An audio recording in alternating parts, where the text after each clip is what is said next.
I have a personal like for this guy. Got to know him over the years when he was with Kansas City, and then obviously interviewing him when he was with Philadelphia, and won a Super Bowl with them. And I thought when the Jacksonville Jaguars hired Doug Pederson that it was a brilliant hire. Certainly since he was coming in and taking over a franchise that had just gone through the Urban Meyer year. I think we all remembered what happened in the Urban Meyer year. And they had Trevor Lawrence coming off of that rookie season.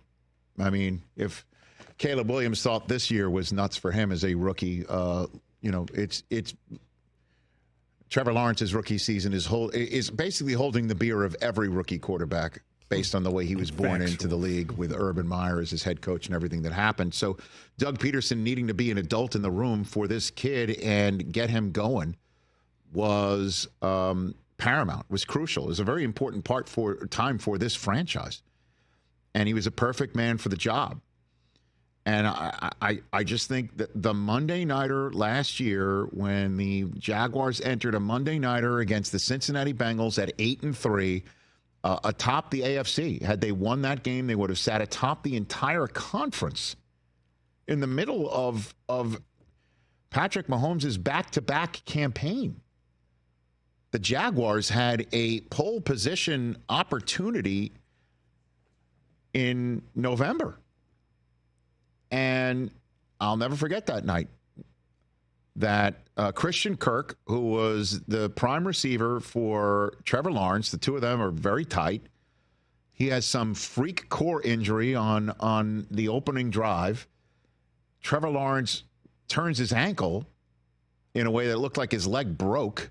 And in between, Jake Browning had a night for the Cincinnati Bengals with Joe Burrow done. And nothing worked for the Jaguars after that. Nothing. And in between last season and this season, Shad Khan, the owner of the Jaguars, looking at Trent Baalke's roster and the additions the Jaguars had made, declared this the best team the Jaguars have had since he was the owner. And that placed the expectation bar very high, and they didn't come close to meeting it. You could talk about injuries and you could talk about other aspects of it, but it is a results-oriented business. And today, Doug Pederson was let go after 3 seasons, 22-27 mark. A good guy that hopefully will, get a gig somewhere if that's what he wants. But I thought it would turn out better there. I really did. And I thought this year would turn out better, and it didn't. And it's a pretty good spot. I mean, unless you believe Trevor Lawrence is overrated. That's what it comes down to. Mm-hmm. It's really what it comes down to. I think Trevor Lawrence is really good. And in this league where you got to throw it and you got to run it at that position, very rarely do you just have a pocket passer win you some games. Although Jared Goff has proven otherwise here. They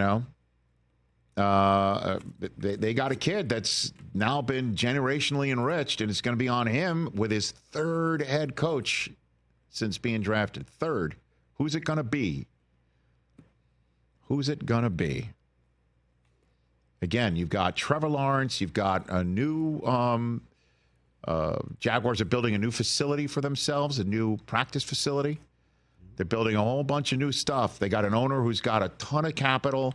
They got an international following. You got fans there in Duval County who love the team. And with all due respect, very winnable division, it seems. And a budding superstar wide receiver there for that quarterback. Brian Thomas Jr., they hit on him. Dude. Which may be why Trent Baalke didn't go either. Is that Shad Khan still believes in the roster. It was just the coach that he didn't believe in anymore. So that's the Jacksonville Jaguars setup. A very attractive gig. That's the one that I thought Belichick was hanging in for.